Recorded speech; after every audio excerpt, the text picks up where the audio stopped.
भारत के प्रधानमंत्री नरेंद्र मोदी इस समय ग्वालियर के पास मुरैना जिले में आम सभा को संबोधित करने के लिए पहुंच चुके हैं। आरबीएस लाइव इंडिया आदर्श समाचार पर आप इसे देख रहे हैं लाइव। नरेंद्र मोदी जिंदाबाद, नरेंद्र मोदी जिंदाबाद। स्वागत है भाई, स्वागत है।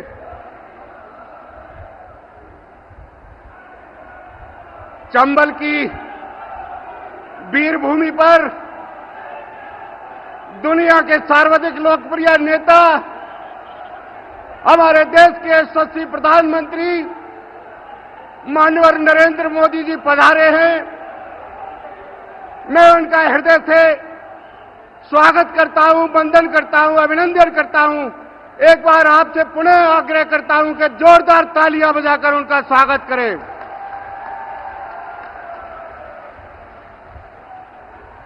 हमारे देश के यशस्वी प्रधानमंत्री माननीय नरेंद्र मोदी जी के स्वागत के लिए मैं विनती और प्रार्थना करूंगा हमारे प्रदेश के यशस्वी प्रदेश अध्यक्ष माननीय विष्णुदत्त शर्मा जी को वो पट्टिका पहनाकर माननीय प्रधानमंत्री जी का स्वागत और वंदन करें। माननीय प्रदेश अध्यक्ष जी,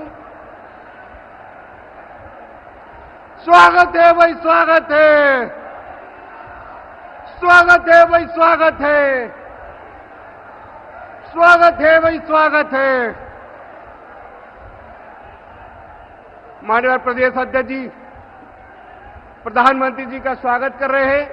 मैं स्वागत के इस क्रम में आग्रह करूंगा हमारे मोदी जी के सहयोगी, मंत्रिमंडल में सहयोगी श्रीमान ज्योतिरादित्य सिंधिया जी का वो पट्टिका पहनाकर प्रधानमंत्री जी का स्वागत करें। मैं आग्रह करूंगा हमारे इस लोकसभा, तीनों लोकसभा क्षेत्र के उम्मीदवार आदरणीय शिवमंगल सिंह, भारत सिंह जी और श्रीमती संध्या राय जी का कि वो मान्यवर हमारे यशस्वी प्रधानमंत्री जी का स्वागत करें। हमारे श्योपुर और मुरैना जिले के जिलाध्यक्ष योगेश जी, सुरेंद्र जाट जी और हमारे राज्य के यहाँ कृषि मंत्री माननीय ऐदल सिंह कंसाना जी पट्टिका और मूवमेंट देकर माननीय प्रधानमंत्री जी का अभिवादन करें। माननीय ऐदल सिंह जी दोनों जिलाध्यक्ष हमारे योगेश जी और सुरेंद्र जी मूवमेंट देकर स्वागत है भाई, स्वागत है। मोदी मोदी मोदी मोदी मोदी।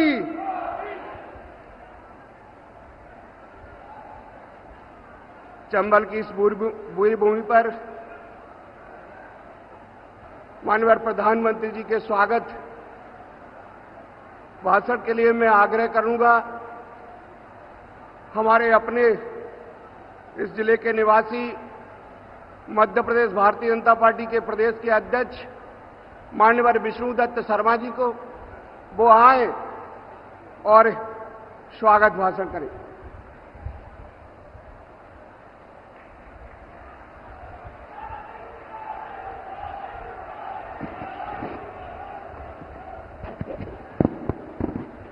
बोलिए भारत माता की, भारत माता की। बोलिए पटिया बारे की। नरेंद्र मोदी जिंदाबाद, नरेंद्र मोदी जिंदाबाद। आज मुरैना के इस ऐतिहासिक सभा में हम सबका सौभाग्य है, चंबल की इस धरती पर आज दुनिया के सर्वाधिक लोकप्रिय नेता हमारे देश के यशस्वी प्रधानमंत्री आदरणीय नरेंद्र मोदी जी पधारे हैं। जोरदार तालियों से माननीय प्रधानमंत्री जी का अभिनंदन करिए, जोरदार तालियों से।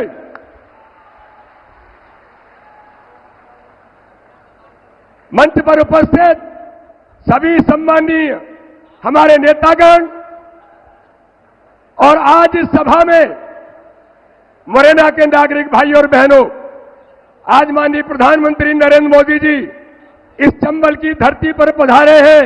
ये चंबल की धरती जो राम प्रसाद बिस्मिल की धरती है, इस चंबल की धरती पर माननीय प्रधानमंत्री जी यहां के नौजवान सेना के अंदर जाकर के इस देश की रक्षा में जो अपनी महत्वपूर्ण भूमिका निभाते हैं और भारत के देश की सीमाओं पर 1 इंच जमीन पर जो भारत माता की रक्षा के लिए जो संघर्ष करते हैं, लेकिन इस क्षेत्र का नौजवान जब सीमा पर जाता है तो 1 इंच पीछे नहीं हटता।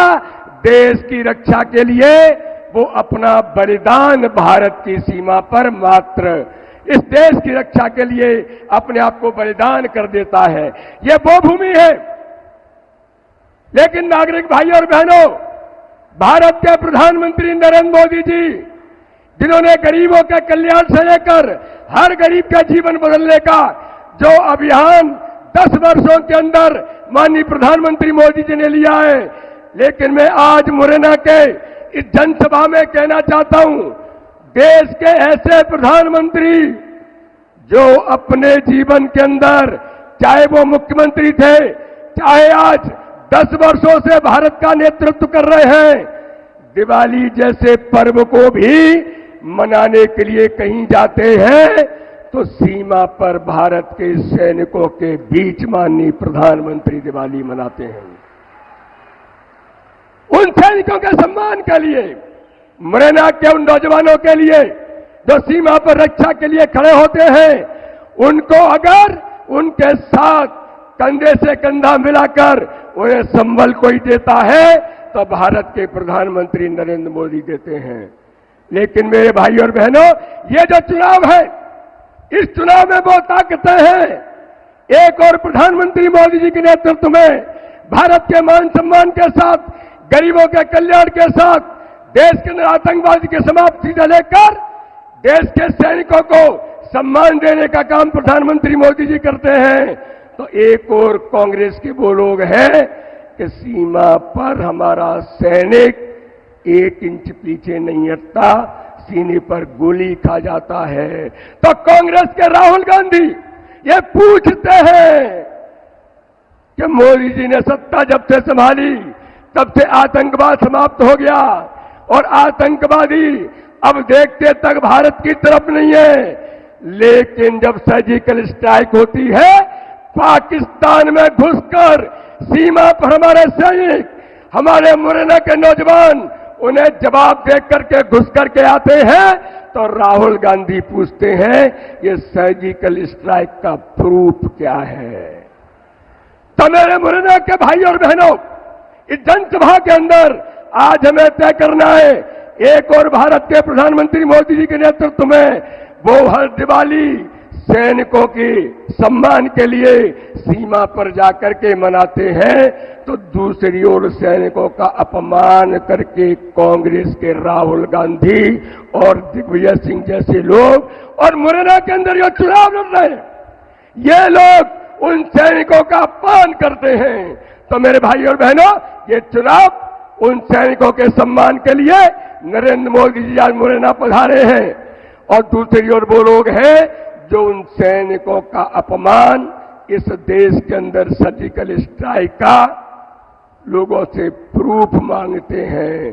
तो आज इस चुनाव में मेरे भाई और बहनों, हम सब लोग मिलकर के भारत के प्रधानमंत्री नरेंद्र मोदी जी को तीसरी बार प्रधानमंत्री बनाने के लिए यह केवल कोई शिवमंगल सिंह या संध्या राय या ज्योतिरादित्य सिंधिया जी या वीडी शर्मा, ये उनका चुनाव नहीं है।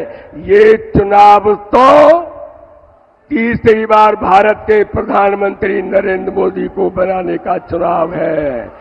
बोलिए हम भारत के प्रधानमंत्री मोदी जी को प्रचंड बहुमत से इस बार प्रधानमंत्री बनाएंगे। ताकत से बताओ, बनाएंगे? हर बूथ पर कमल खिलाएंगे?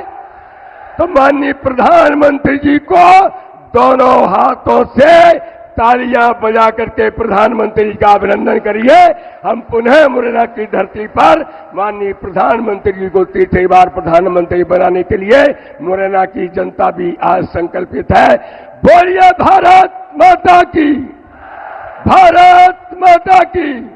बहुत बहुत धन्यवाद।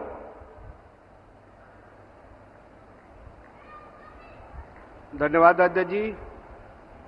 फिर एक बार, फिर एक बार, फिर एक बार, अब की बार, अब की बार, अब की बार हम सबके लिए गौरव और प्रसन्नता का विषय है कि आज हम सबके बीच दुनिया के सर्वाधिक लोकप्रिय नेता, हमारे देश के यशस्वी प्रधानमंत्री माननीय नरेंद्र मोदी जी का आगमन हुआ है। वो इस अवसर पर हम सबको संबोधन प्रदान करेंगे। मैं आप सबकी ओर से एक बार पुनः उनका स्वागत हो करते हुए विनम्रतापूर्वक उनको आमंत्रित करता हूं, वो आए।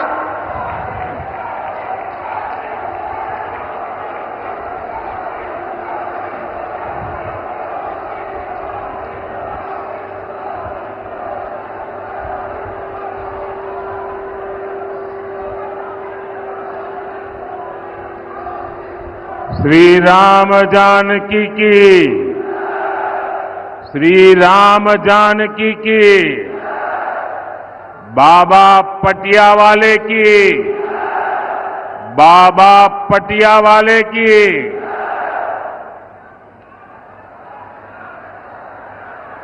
मैं वीरों की धरती को, मुरैना की मिट्टी को श्रद्धापूर्वक नमन करता हूं।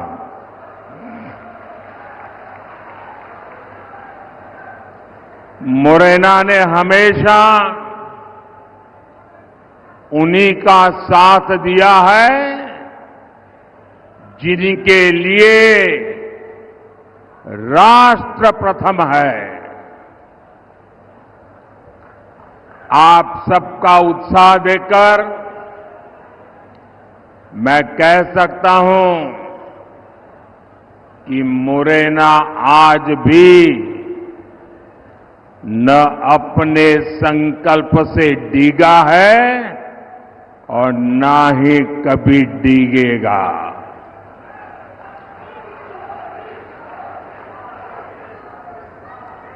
मुरैना ने मन बना लिया है। फिर एक बार, फिर एक बार, फिर एक बार। साथियों, एमपी के लोग जानते हैं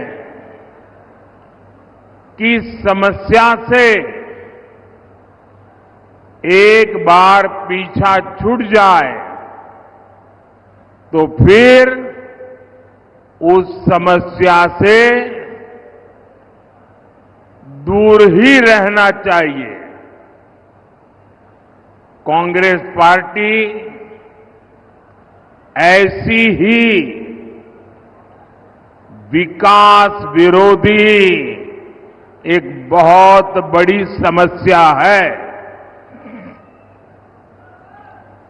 चंबल के लोग कांग्रेस का वो दौर कैसे भूल सकते हैं। कांग्रेस ने चंबल की पहचान खराब कानून व्यवस्था ऐसे क्षेत्र के तौर पर बना दी थी। उस दौर में कांग्रेस ने एमपी को देश के बीमारू राज्यों की लाइन में खड़ा कर दिया था। भाइयों और बहनों, भाजपा की सरकार ने कांग्रेस के बनाए गड्ढों को भरने के बाद एमपी और चंबल को नई पहचान दिलाई है, गौरवपूर्ण पहचान दिलाई है। भाजपा सरकार में चंबल, काली सिंध, पार्वती लिंक परियोजना से सिंचाई की समस्या दूर होगी। पानी की समस्या को दूर करने के लिए हम मुंद्री बांध जैसे प्रोजेक्ट पर काम कर रहे हैं। करीब 2,500 करोड़ रुपए की लागत से बना ग्वालियर श्योपुर रेलवे ट्रैक हो, आधुनिक इंफ्रास्ट्रक्चर के ऐसे अनेक काम इस क्षेत्र की तस्वीर बदल रहे हैं। यहां लेदर पार्क भी विकसित किया जा रहा है। हमारे साथी ज्योतिरादित्य सिंधिया जी की देखरेख में ब्रांड ग्वालियर को भी मजबूत किया गया है। भाजपा सरकार में हुए विकास को भिंड, मुरैना, ग्वालियर के वो लोग और ज्यादा अनुभव कर रहे हैं जिन्होंने कांग्रेस का वो काला दौर देखा है। 4 जून के बाद हमारे तेज तर्रार मुख्यमंत्री मोहन यादव जी के नेतृत्व में मध्य प्रदेश का विकास और स्पीड पकड़ने जा रहा है।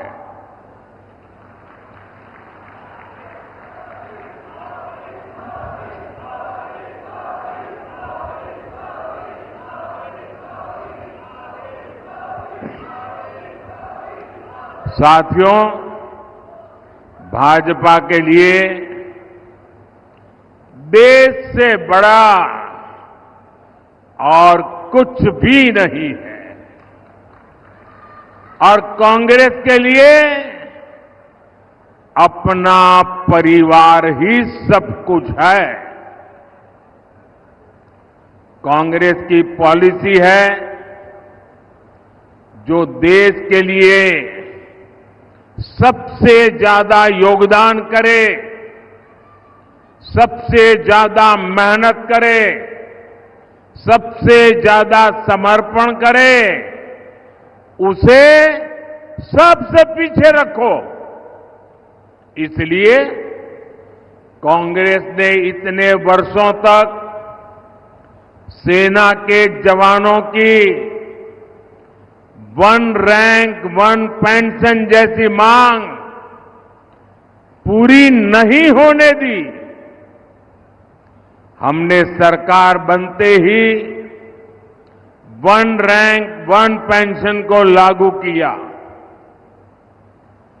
हमने सीमा पर खड़े जवानों की सुविधा की भी चिंता की। कांग्रेस सरकार ने जवानों के जो हाथ बांध रखे थे, हमने उन्हें भी खुली छूट दे दी। हमने कहा अगर 1 गोली आती है 10 गोली चलनी चाहिए।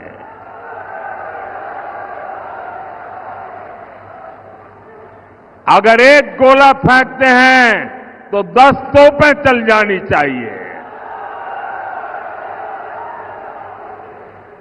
भाइयों और बहनों, आज हम देश में लाखों स्वयं सहायता समूहों के जरिए महिलाओं की मदद कर रहे हैं।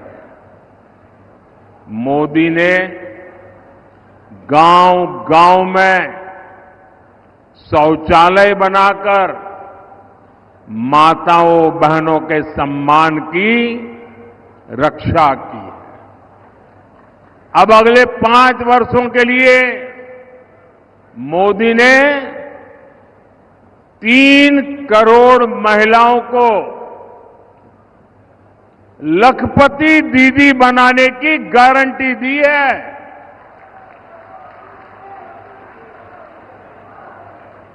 3 करोड़ महिलाएं जब लखपति दीदी बनती है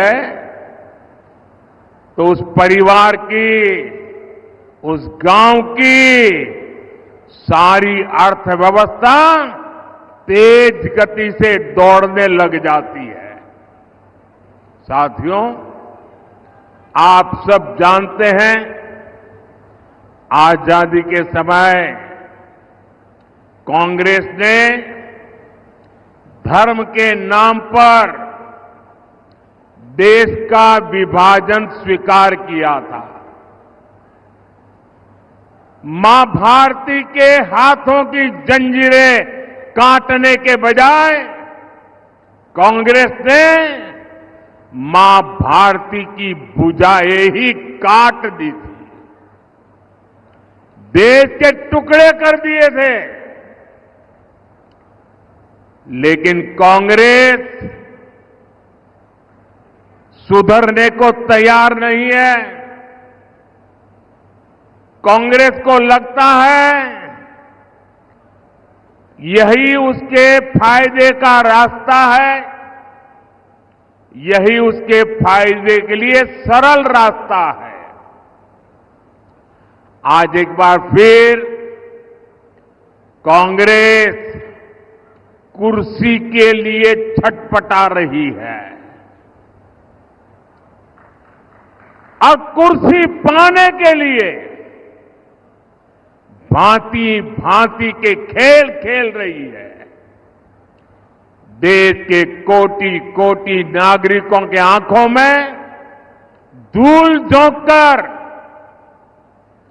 सत्ता हथियाने के लिए आपके भविष्य को बर्बाद करने पर तुली हुई है। ये लोग फिर से धार्मिक तुष्टीकरण को मोहरा बना रहे हैं। साथियों, कर्नाटका में कांग्रेस सरकार का राज है और उन्होंने क्या पाप किया है, आप हैरान हो जाओगे। मुझे बताइए कि आपके गांव में कोई आकर के कह दे कि भाई इस गांव में सारे के सारे लोग अब ये नहीं ये हो गए, तो आपको मंजूर होगा क्या? कांग्रेस सरकार ने कर्नाटका में जितने भी मुस्लिम समाज के लोग हैं, उच्च वर्ग के होंगे, धनी होंगे, व्यापारी होंगे, उद्योगपति होंगे, न्यायमूर्ति होंगे, कोई भी होंगे, बस सिर्फ वो मुसलमान होना चाहिए। अगर वो मुसलमान है तो उन्होंने रातों रात एक कागज निकालकर हस्ताक्षर करके उन सबको ओबीसी घोषित कर दिया। अभी ओबीसी घोषित कर दिया तो बहुत बड़ा तूफान हो गया। यानी वहां कांग्रेस ने शिक्षा और सरकारी नौकरी में पहले जिन ओबीसी लोगों को आरक्षण मिलता था, उस ओबीसी समाज में इतने सारे नए डाल दिए कि ओबीसी समाज को जो आरक्षण मिलता था वो उनसे छीन लिया, चोरी छुपी से छीन लिया। और जो मुसलमानों को नया ओबीसी बना दिया था, गैर कानूनी तरीके से बना दिया था, संविधान के विपरीत बना दिया था, बाबा साहब आंबेडकर की भावना के विरुद्ध बना दिया था, उस मुस्लिम समाज को ओबीसी को जो मिलता था वो लूट करके उनको दे दिया। आप सबको मालूम है, जब देश का संविधान बना महीनों तक माथापच्ची हुई, चर्चाएं हुई, देश के गणमान्य लोगों ने चर्चाएं की। बाबा साहब आम्बेडकर में उन चर्चाओं के आधार पर संविधान को लिखा गया और सबने सोच समझ करके तय किया कि देश की एकता अखंडता के लिए देश का संविधान किसी भी सूरत में धर्म के आधार पर आरक्षण नहीं देगा। बाबा साहब आम्बेडकर ने कहा धर्म के आधार पर आरक्षण नहीं दिया जा सकता और इसलिए कांग्रेस ने धोखेबाजी की, पिछले दरवाजे से किया। खुद बाबा साहब आम्बेडकर की पीठ में छुरा भोंक दिया। लेकिन वोट बैंक और तुष्टीकरण में डूबी कांग्रेस कर्नाटका का यही मॉडल पूरे देश में लागू करना चाहती है। साथियों, कांग्रेस दलितों का, पिछड़ों का, आदिवासियों का हक छीनने का षड्यंत्र लंबे समय से कर रही है। 19 दिसंबर 2011 को जब उनकी सरकार थी, तब की कांग्रेस की केंद्र सरकार धर्म के नाम पर आरक्षण देने का एक मुसद्दा, एक नोट कैबिनेट में लेकर आई थी। इस कैबिनेट नोट में एक कहा गया था कि ओबीसी समाज को जो 27% आरक्षण मिलता है, मंडल कमीशन के अनुसार जो आरक्षण मिलता है, उस आरक्षण का एक हिस्सा काट करके 27% में से एक टुकड़ा काट करके मजहब के नाम पर दिया जाएगा। सिर्फ 2 दिन बाद 22 दिसंबर 2011 को इसका आदेश भी निकल दिया गया। बाद में आंध्र प्रदेश के हाई कोर्ट ने कांग्रेस सरकार के इस आदेश को रद्द कर दिया। ये सुप्रीम कोर्ट में गए, लेकिन राहत नहीं मिली। तब 2014 में कांग्रेस ने घोषणा पत्र में लिखा कि धर्म के आधार पर आरक्षण देने के लिए कानून बनाना पड़े तो कानून भी बनाएंगे। तो 2014 में ओबीसी समाज जग गया, दलित समाज जग गया, आदिवासी समाज जग गया और उन्होंने तय किया कि ये लोग तो अगर ये करेंगे तो हमारी तो आने वाली पीढ़ियां बर्बाद हो जाएगी, हमारे सपने चूर चूर हो जाएंगे। और उसके बाद इस समाजों ने एक होकर के कांग्रेस के सपनों को मिट्टी में मिला दिया, उनको सत्ता से बाहर कर दिया। फिर भी सुधरने को तैयार नहीं है। अब ये वो अधूरा काम पूरा करने के लिए फिर से नई चाल चलने लगे हैं। कांग्रेस की चली तो यहां मध्य प्रदेश में जो हमारे कुशवाहा भाई बहन हैं, गुर्जर भाई बहन है, यादव भाई बहन है, गडरिया भाई बहन है, धाकड़ प्रजापति समाज हो, ऐसे सब समाज को जो आरक्षण मिलता है, जैसे हमारे यहां कुमार, तेली, माझी, नाई, सुनार समाज, ऐसे समाजों को जो आरक्षण मिलता है, कांग्रेस इन सभी ओबीसी जातियों से उनका हिस्सा छीनकर अपने चहेते वोट बैंक को मजबूत करने के लिए उनके चरणों में देने का मन बना करके बैठी है। आप मुरैना के लोग मुझे बताइए,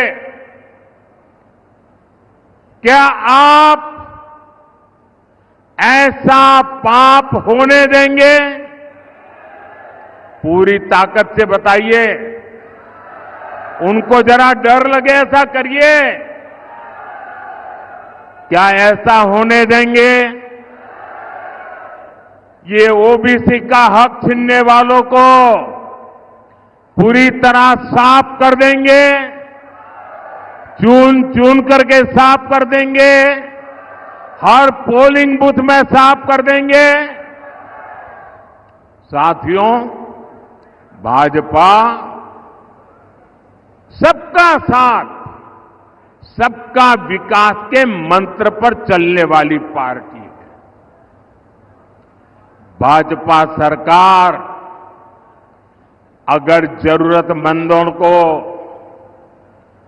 कोविड के समय अगर राशन की जरूरत है तो कोई भेदभाव नहीं, न जाति का भेदभाव, न धर्म का भेदभाव, जरूरतमंद 80 करोड़ लोगों को मुफ्त राशन देता रहा।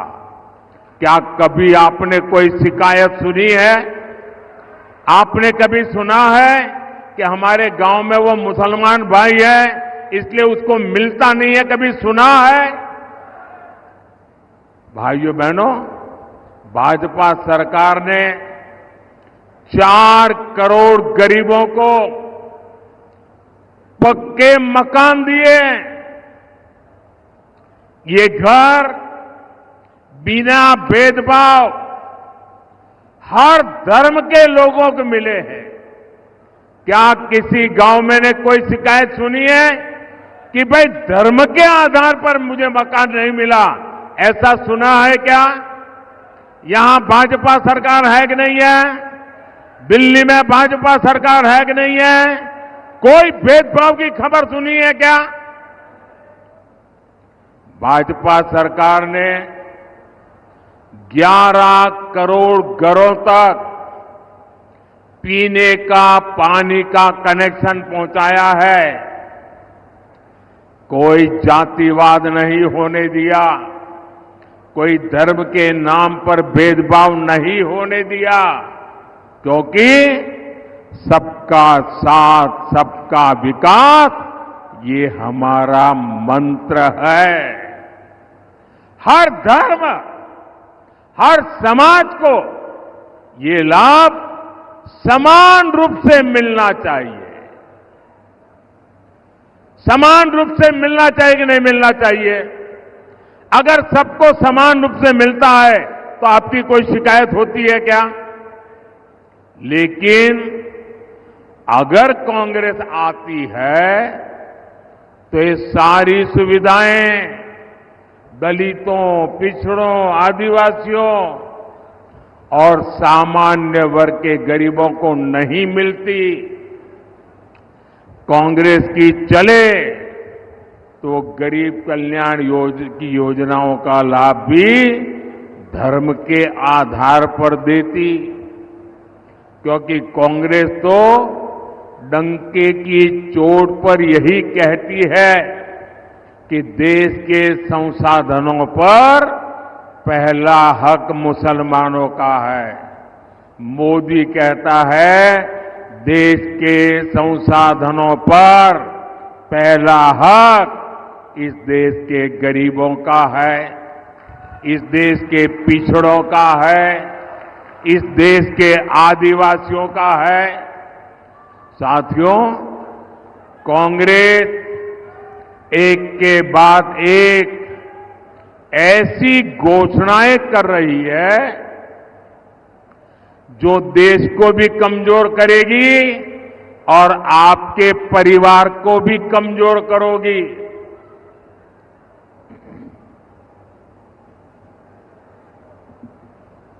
आपने सुना होगा, इन दिनों कांग्रेस के शहजादे, अब आजकल वो जरा इतने चिंतित है कि आए दिन उनको मोदी का अपमान करने में मजा आता है। मोदी के लिए भला बुरा कहना उनको मजा आ रहा है। वो कुछ भी बोलते जा रहे हैं और मैं देख रहा हूं सोशल मीडिया में, टीवी में बहुत सारे लोग चिंता जताते हैं कि भाई ये भाषा अच्छी नहीं है। ऐसी भाषा देश के प्रधानमंत्री के लिए बोलना ठीक नहीं है, ऐसा लोग सोशल मीडिया में कहते हैं। कुछ लोग बहुत दुखी हो जाते हैं कि मोदी जी को ऐसा क्यों बोला, देश के प्रधानमंत्री के लिए ऐसी भाषा का क्यों प्रयोग किया, देश के प्रधानमंत्री को कभी कोई ऐसा बोलता है क्या। मेरी सबसे विनती है कि कृपा करके आप दुखी मत होइए, आप गुस्सा मत कीजिए। आपको पता है वे नामदार है, हम तो कामदार हैं। और नामदार तो कामदार को सदियों से ऐसे ही गाली गलौज करते आए हुए हैं, ऐसे ही ठोकर मारते आए हुए। तो भाई, मैं तो आप में से आता हूं, गरीबी से निकला हूं। अगर 5-50 गालियां पड़ जाएगी तो पड़ जाएगी, आप गुस्सा मत कीजिए। मैं सबको कहता हूं, आप लोग नाराजगी मत व्यक्त कीजिए। वो इतने निराश है कि अभी आगे आगे तो और बहुत कुछ बोलेंगे, आप अपना समय खराब मत कीजिए। तो ये मेरी सोशल मीडिया में जो लोग बहुत नाराजगी से कुछ न कुछ कहते रहते हैं, टीवी मीडिया वाले भी कहते हैं, मेरी करबद्ध प्रार्थना है भाई, इन नामदारों को कुछ मत कहो। हम कामदार सहन करने के लिए पैदा हुए हैं, हम सहन करेंगे, सहन भी करेंगे और मां भारती की सेवा भी करेंगे। हम जरा भी पीछे नहीं हटेंगे दोस्तों, जरा भी रुकेंगे नहीं। ये मैं देशवासियों को विश्वास दिलाता हूं। आजकल इस शाही परिवार के शहजादे पूरे देश में बढ़ चढ़कर के कह रहे हैं, अब आपकी संपत्ति का एक्सरे होगा, एक्सरे। और आपकी अलमारी में क्या पड़ा है, किसी माता बहन ने कुछ बचत अनाज के डिब्बे में अगर दबा करके रखी है, एक्सरे करके खोजा जाएगा। लॉकर में क्या पड़ा है, एक्सरे करके खोजा जाएगा। आप जो कमाई करते हैं, हमारी माताओं बहनों के पास जो स्त्री धन होता है, जो स्त्री धन बहुत पवित्र होता है, कोई उसको हाथ नहीं लगाता है, कोई उसको छूता नहीं है। मंगलसूत्र हो, छोटा मोटा सोना चांदी का गहना हो, इसे पवित्र माना जाता है। कांग्रेस उसे जब्त करके अपनी वोट बैंक मजबूत करने के लिए उसे बांटने की सार्वजनिक घोषणा कर रही है, मैनिफेस्टो में बता रही है। और मैंने तो पहले दिन कहा था कि इनका मैनिफेस्टो पूरी तरह मुस्लिम लीग की सोच का ही प्रतिबिंब है। और साथियों, ये एक्सरे करके आपको लूटने की योजना बना रहे हैं। क्या आप उनको आपकी संपत्ति छीनने का अधिकार देंगे क्या? इनको चुनाव में जीतने देंगे क्या? इतना ही नहीं, ये इससे भी संतुष्ट नहीं है। वो जीते जीतो छोड़िए, ये स्वर्गवास के बाद भी, मृत्यु के बाद भी आपकी जो बची हुई संपत्ति है, जो स्वाभाविक रूप से आपके बेटे बेटी को मिलनी चाहिए, वो भी आप नहीं दे पाओगे। आपने कितनी ही मेहनत करके बच्चों के लिए इकट्ठा किया होगा। कांग्रेस वाले कहते हैं कि उनकी सरकार आएगी तो वो भी डुब्बे में से गुल कर दिया जाए। ऑफिशियली कहते हैं आपकी कमाई का आधे से ज्यादा कांग्रेस अगर सरकार में आती है तो ये सरकार छीन लेंगी। और इसलिए कांग्रेस आप पर इनहेरिटेंस टैक्स, आपकी विरासत पर टैक्स लगाना चाहती है। भाइयों और बहनों, इनहेरिटेंस टैक्स से जुड़े जो तथ्य अब निकलकर सामने आ रहे हैं, वो देश की आंखें खोलने वाले हैं। जरा ध्यान से सुना जाए, आप भी ध्यान से सुनिए और मेरे देश के दिग्गज पत्रकार भी जरा सुन ले, मीडिया वाले भी सुन ले, और उनकी जो इकोसिस्टम है ना, जो हर दिन मोदी के बाल की खाल उतारने में लगी हुई है, वो भी जरा सुन ले कान खोल करके। देश के साथ कैसा कैसा पाप हुआ है। मैं आज देश के सामने पहली बार एक दिलचस्प तथ्य आपके सामने रखना चाहता हूं। जब देश की एक प्रधानमंत्री बहन इंदिरा जी नहीं रही तो उनकी जो मिल्कत थी, उनकी जो प्रॉपर्टी थी, वो उनकी संतानों को मिलनी थी। लेकिन पहले ऐसा कानून था कि वो उनको मिलने से पहले एक हिस्सा सरकार ले लेती थी। कांग्रेस ने पहले ऐसा कानून बनाया था। तब चर्चा थी और व्यापक रूप से चर्चा थी कि जब इंदिरा जी नहीं रही और उनके बेटे राजीव गांधी जी को ये प्रॉपर्टी मिलने की थी, लिख करके गई थी, तो अब सरकार को पैसा चला ना जाए, प्रॉपर्टी को बचाना था, तो इन्होंने क्या कर दिया, उस प्रॉपर्टी को बचाने के लिए अपनी माता इंदिरा गांधी से मिले हुए पैसों को बचाने के लिए उस समय के प्रधानमंत्री श्रीमान राजीव गांधी ने अपनी संपत्ति बचाने के लिए पहले जो इनहेरिटेंस कानून था उसको समाप्त किया और खुद के पैसे बचा लिए। खुद पर आई तो कानून हटा दिया और अब वहां मामला निपट गया। तो आज फिर सत्ता पाने के लालच में ये लोग वही कानून ज्यादा कड़ाई से वापस लाना चाहते हैं। बिना टैक्स के अपने परिवार की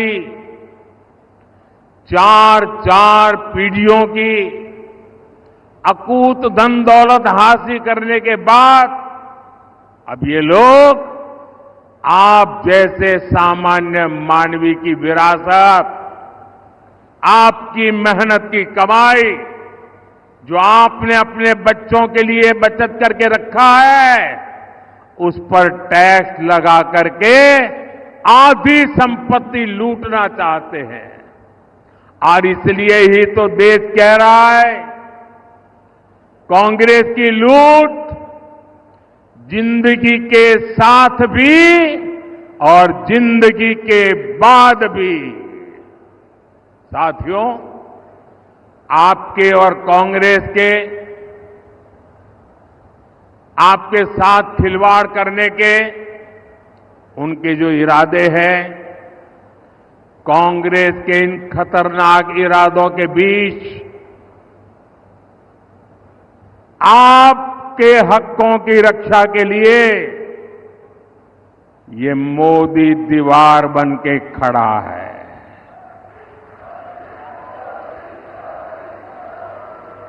ये गाली गलौज इसलिए हो रहा है क्योंकि मोदी 56 इंच का सीना तान करके खड़ा हो गया है। इनके मंसूबे सफल नहीं होंगे, इनके मंसूबे सफल नहीं होंगे, ये मोदी की गारंटी है। लेकिन इसमें आपकी भी बड़ी भूमिका है।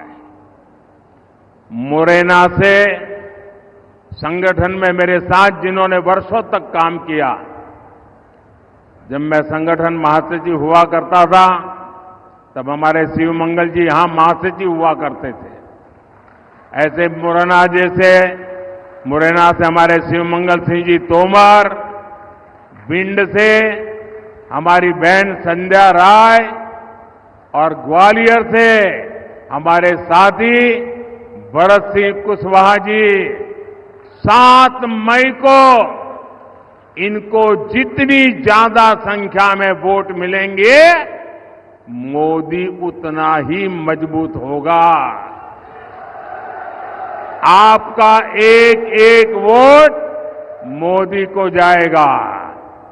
कमल पर आप बटन दबाएंगे, आपका वोट सीधा सीधा मोदी को जाएगा। और इसलिए मोदी आज आपसे आशीर्वाद मांगने आया है। मोदी आपसे कमल के निशान पर बटन दबाने के लिए प्रार्थना करने के लिए आया है। तो घर घर जाएंगे, मतदान करवाएंगे, हमारे साथियों को जिताएंगे, पोलिंग बूथ जीतेंगे, पक्का करेंगे। अच्छा, मेरा एक काम करोगे? मेरा आपसे अनुरोध है कि आप घर घर जाकर के ये भी कहना कि मोदी जी आए थे और मोदी जी ने आपको प्रणाम कहा है। मेरा प्रणाम पहुंचा देगा? मेरा प्रणाम पहुंचा दोगे? बोलिए मेरे साथ, भारत माता की, भारत माता की, भारत माता की। बहुत बहुत धन्यवाद।